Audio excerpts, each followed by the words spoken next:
Terima kasih, saudara-saudara semua, ya, rektorat, dekanat, dan seluruh narasumber yang saya muliakan. Baik, langsung saja. Terima kasih kepada seluruh panitia, kepada materi, bahwa kita the processing of habias. Pendidikan adalah proses perubahan tingkah laku.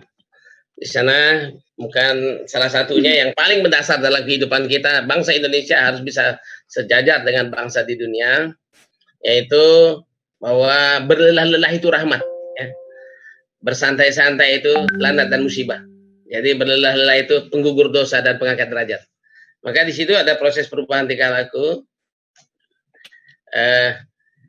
Kita lihat dalam gaya kepemimpinan Ki Hajar Dewantoro tidak ada penjelasan, tapi memang bagaimana ini dalam perilaku. Kemudian inti tujuan pendidikan nasional ini kita rangkum di sana. Kalaupun yang terakhir berdaya saing ini nggak kecapai, kolaborasi, ya. Jadi silaturahim mungkin kalau bahasa Ibu Eri ini, dekan 3, pembantu dekan, wakil dekan 3. Jadi kalau sampai daya saing nggak kecapai, masih ada peluang kita untuk tetap eksis, yaitu membangun kolaborasi, membangun jejaring, dan sebagainya. Kemudian kita bahas bahwa makna ideologi negara kita Pancasila itu syarat sekali dengan tujuan pendidikan adalah bertakwa. Bagaimana Islam way of life dalam perilaku, ya. Kemudian yang harus menjadi kita pahami secara menyeluruh oleh guru, kita harus ada cara berpikir yang kritis, gitu kan, out of the box. Jadi bagaimana guru berperannya condong banyak sebagai pendamping, gitu, dan mengajar sehingga menyenangkan. Jangan sampai nanti kalau bel, murid akan berkata hore, ini musibah, ini malapetaka, ini betul-betul akan dia benci dengan gurunya. Dia tidak suka dengan proses belajar, dia akan durhaka kepada orang tuanya. Ini kalau tidak ada lebihan, dalam salah satu penelitian kami bahwa pendidikan di Indonesia masih dikatakan pendidikan gagal.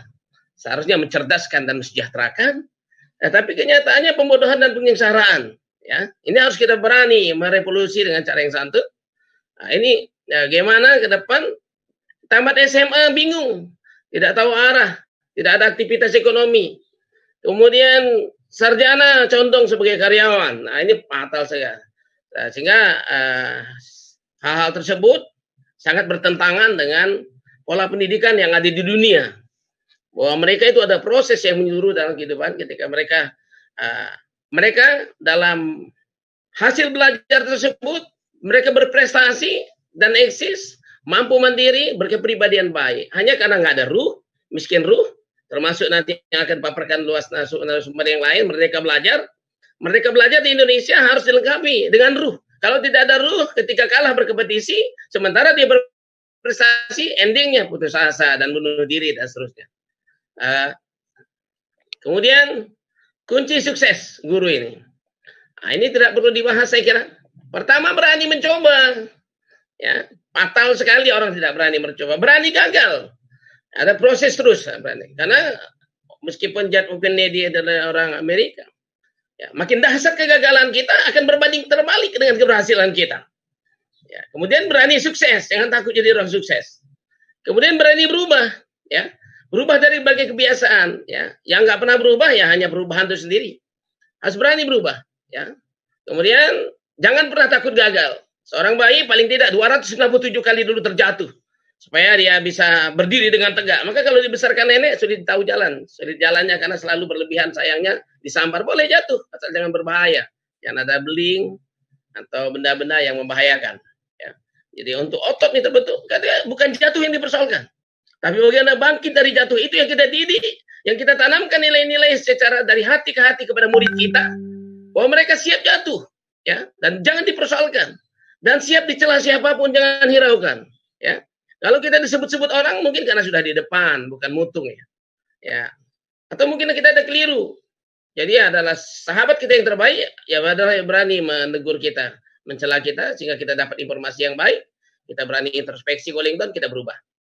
Kemudian kepribadian yang benar, maka saya batasi saja karena profesional sudah dibahas nanti oleh narasumber yang lain.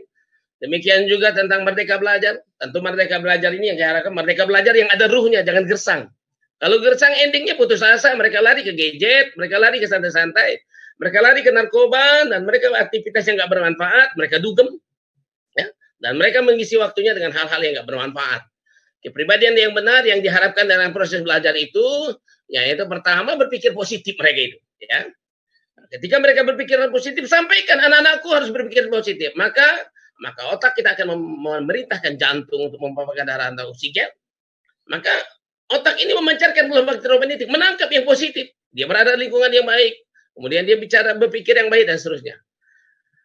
Ketika dia berpikiran positif, terutama kepada Allah Subhanahu Wa Taala, juga kepada manusia, semuanya jadi baik. Ya, dia dapat musibah, dia bersabar, baik baginya. Dia dapat manfaat, dia bersyukur, baik baginya. Dia dapat kebaikan, dia bersyukur, semuanya baik. Jadi ketika dia berpikiran positif.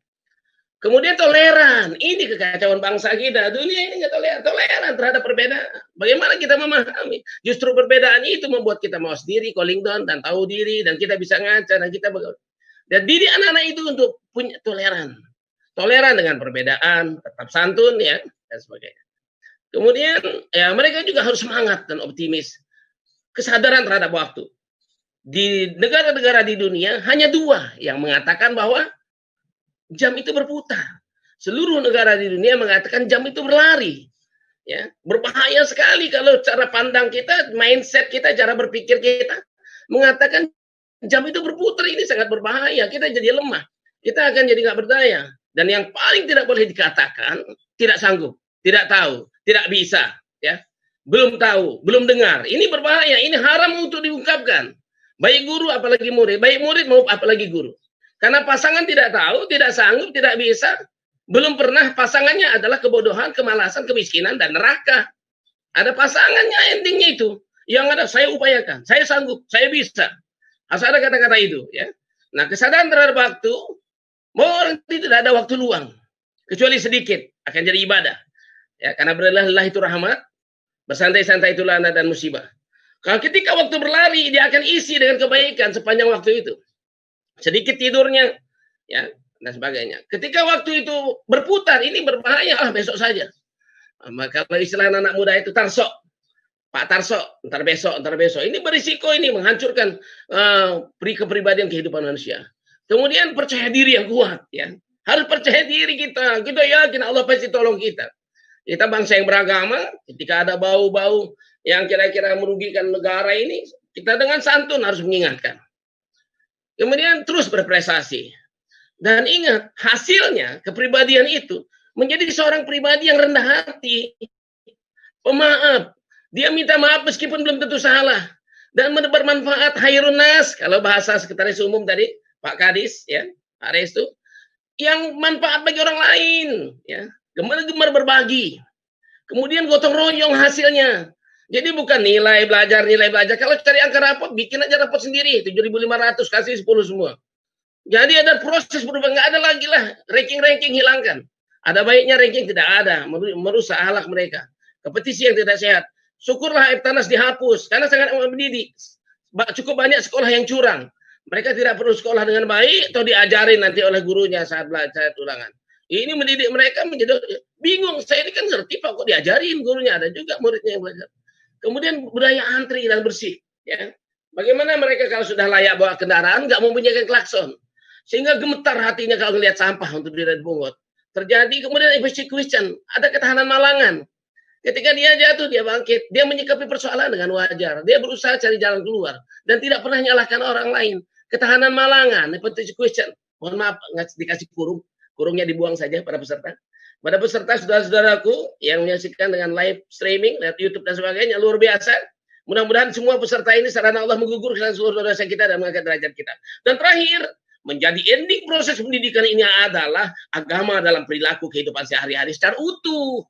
Jadi nggak ada arogansi, tidak ada kekerasan, tidak ada bom, tidak ada caci maki, tidak ada ucapan bid'ah, menuduh orang, tidak ada itu. Harus utuh. Rasulullah saja santun. Masa kita tidak santun? Nah, ini ending dari semua itu, kita boleh punya karakter, kita boleh sanggup sudah mendapatkan kapasitas, tapi kita nggak ada kemampuan daya saing, nggak masalah. Tidak ada kemampuan untuk berdaya saing, nggak masalah. Ingat di sini ada dalam kelompok orang-orang baik. Yang orang baik itu yang kuntum khairan umatin ukhrijat linnas ta'muruna bil ma'ruf, begitu. Wa nahyuna 'anil munkar. Yang ada dalam kerumunan, karena kelemahan itu adalah menyendiri. Menyendiri celaka, menyendiri tidak produktif, bersama-sama mesti ada manfaatnya. Nah, kumpulan serigala ini sebuah perumpamaan. Meskipun serigala itu beragam, ada yang lemah, ada yang patah kaki, ada yang baru lahir, ada yang tua renta, ada yang masuk angin dan sebagainya. Serigala tidak bisa satupun menerekamnya. Sebaliknya yang paling kuat sekalipun, ketika dia meninggalkan rombongannya, komunitasnya, maka akan diterkam serigala. Perumpamaan inilah yang kita didik kepada anak-anak kita. Ada dalam komunitas, tapi komunitasnya for all. The community for all. Jadi komunitas untuk semua, jadi nggak eksklusif gitu. Tidak eksklusif. Kita membuat komunitas yang baik, tapi untuk orang lain juga. Jadi nggak eksklusif, nggak bergesekan, nggak berbenturan dengan siapapun. Harus ada dalam komunitas. Tidak ada dalam komunitas, kita jadi orang nggak produktif. Nah ini ibaratnya, selemah-lemah pun posisi kita, kalau kita ada dalam kendaraan, insya Allah selamat sampai tujuan. Rambutan ini ada yang bagus, ada yang busuk, ada tangkainya, ada daunnya. Dan ada semut di sini, ada ulat, selamat semua asal naik truk. Selamat sampai tujuan. Jadi sekecil apapun peran kita akan selamat.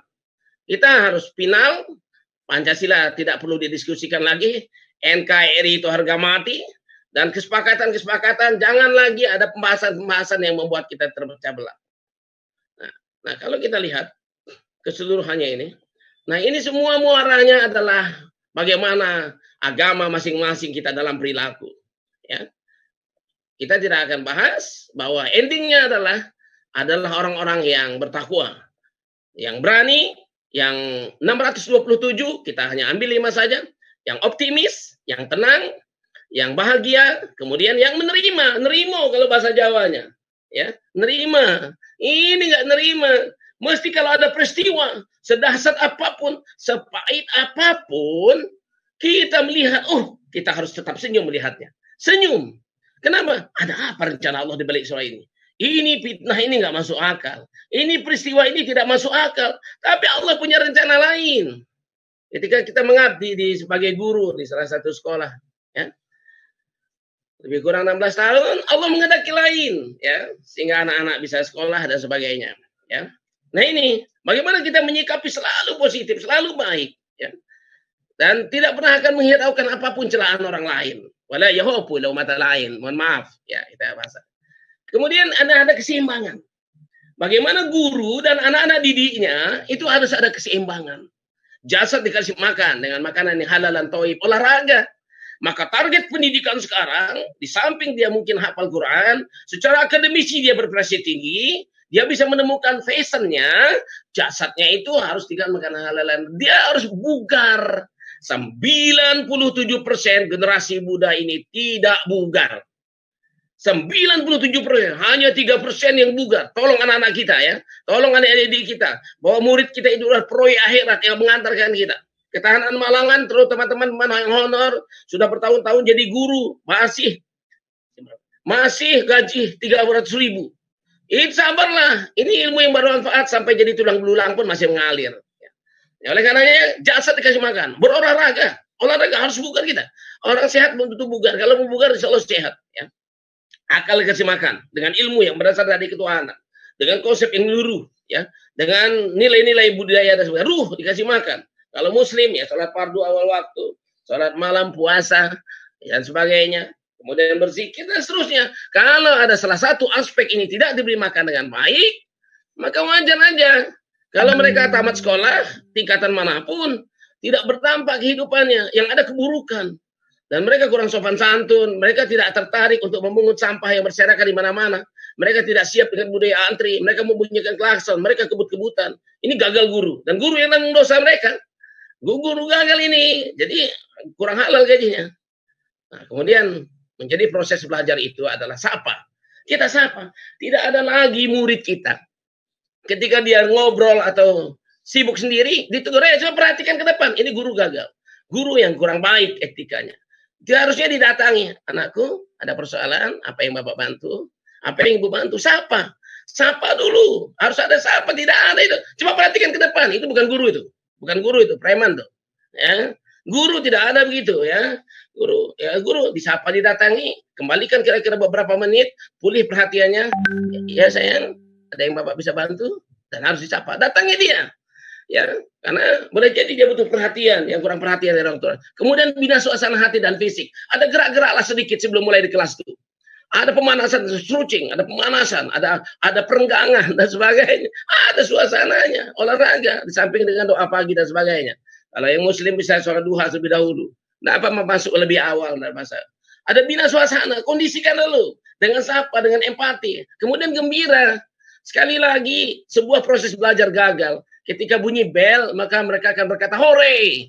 Ini bencana ini, benar-benar bencana ini. Berarti nggak menarik itu, tidak produktif itu kelas itu. Kelas yang musibah itu, kelas yang membelenggu, yang merusak akhlak mereka. Mereka jadi benci dengan sekolah. Mereka hanya takut karena takut nilai kecil saja. Bukan karena mereka cinta dengan ilmu.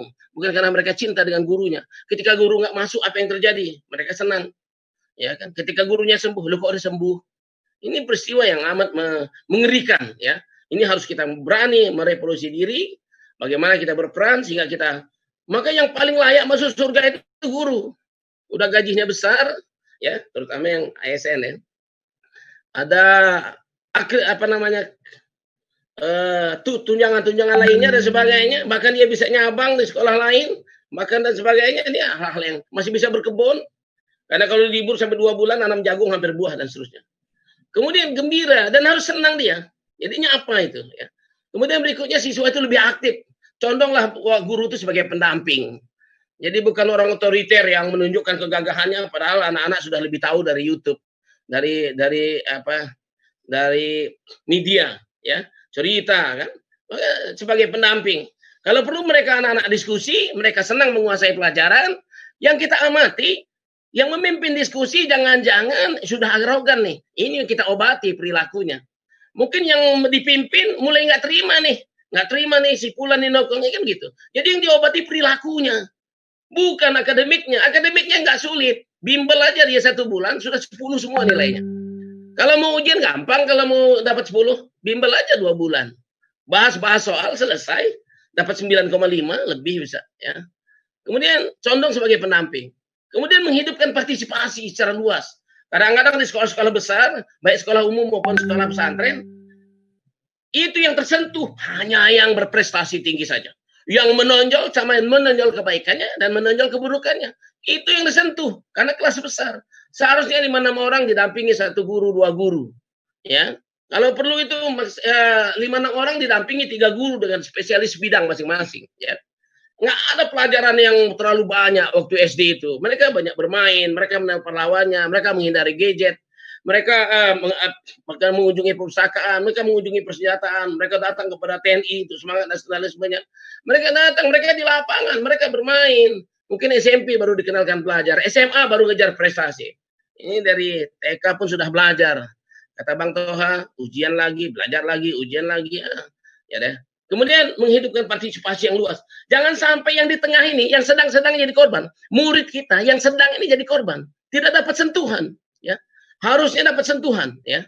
Harusnya dapat sentuhan. Jangan yang bermasalah sama yang berprestasi saja. Ini gagal nih kelasnya.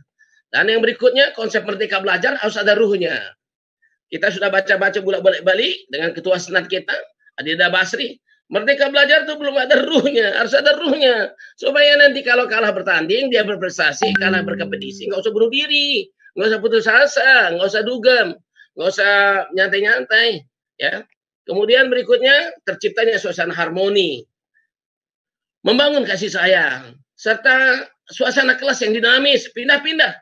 Setengah bulan sekali pindah mejanya. Kalau perlu diputar, round table dan lain-lain, ya. Ya nggak jenuh di ruang kelas. Kemudian ada semi sekolah alam walaupun negeri bisa aja kita improvisasi. Menteri kita menghendaki demikian. Nah, perhatian merata dengan tulus tadi yang kami sebut yang pertama tadi. Kemudian selalu diakhiri dengan kesan empati. Anak-anakku sekalian, mohon maaf. Dan jangan lupa minta maaf. Guru harus berini minta maaf dan anak juga rajin minta maaf. Ada kesan empati. Ketika mengakhiri sebuah proses belajar, harus ada kesan yang empati. Sehingga dia mendoakan anaknya terngiang, giliran dia merasa kehilangan gurunya tidak ada ya. Jangan sampai nanti ASN dihonorkan ya, dia cari objekan, ngurusi kebun, diserahkan pelajarannya kepada orang itu kejahatan itu. Kejahatan ini, kejahatan guru ini, kejahatan dunia pendidikan ini. Harus diberi sanksi yang tegas ini ya. Saya mohon maaf yang dimanahi hari ini sebagai ketua EKFK keberatan tuh alumni-alumni FKIP seperti itu. Janganlah dihonor-honorkan. Diajarlah dengan baik, buat improvisasi yang baik. Ya. Kemudian target kita ini sehat, bugar, rendah hati, bahagia, berkepribadian paripurna. Ini ada targetnya belajar, bukan mencari angka rapot. Cari angka nggak ada hubungan sukses sama prestasi. Seprestasi apapun, setinggi apapun nilainya 10, nggak ada hubungan, nggak ada hubungan kok, nggak ada hubungan sama sukses. Tidak ada hubungan langit dan bumi, ya. Tapi memang kebugaran, rendah hati, nah kemudian bahagia hidupnya, berkepribadian yang paripurna, gemar berbagi dan sebagainya. Nah ini target ini. Kemudian agama dalam perilaku kehidupan sehari-hari, bukan berarti itu sempurna ya. Perilaku. Jadi agama, the religion of the processing of behaviors, proses perubahan tingkah laku, dan kemudian way of life dalam kehidupan sehari-hari tercermin. Jadi kalau bicara Islam, maka lihat Sekretaris Umum KFKIP ya, Kepala Dinas. Nah, itu dalam perilaku. Kalau bicara Islam nggak usah kita harus buka kitab yang berdikar-dikar. Kalau memang sempat silakan. Lihat nih Pak Restu supaya bisa dalam perilaku Islam. Gemar berbagi dan sebagainya, gigih, giat menghidupkan. Nah, kemudian ini kita akan 3 aspek tidak dibahas karena butuh 3 jam ini. Akan masuk 3 orang, aktif, pasif, dan negatif. Kita masuk yang aktif, yang selalu sehingga endingnya juga husnul khotimah. Nah ini mohon maaf berlelah-lelah rahmat dan seterusnya. Nah ini ayo berolahraga. Olahraga bukan karena saya kerja di Kementerian Olahraga. Apa yang bisa diperbuat seorang guru yang nggak bugar? Apa yang bisa diperbuat oleh seorang murid yang tidak bugar? Ibadah apa yang bisa kita kerjakan? Usaha apa yang bisa kita bangun yang nggak bugar? Yang ada sakit-sakitan. Sakit-sakit nggak bisa itu, ya hal seperti itu. Saya kira demikian. Lebih kurang mohon maaf kalau ada yang berlebihan. Harusnya ada 4 jam khusus kita dikasih 20 menit. Ini baru 18 menit. Terima kasih atas segala perhatian. Ini Pak Ketum, Pak Sekretaris Umum senyum-senyum, ya. Luar biasa, ya. Semoga yang hadir di sini semua ikut webinar ini, ikut seminar ini, Allah gugurkan dosanya. Allah angkat derajatnya dan rezeki yang dia peroleh melalui sebagai guru itu halal. Dan kita husnul khotimah karena kita benar-benar mendidik anak-anak kita dalam proses perubahan tingkah laku menjadi generasi yang kuat.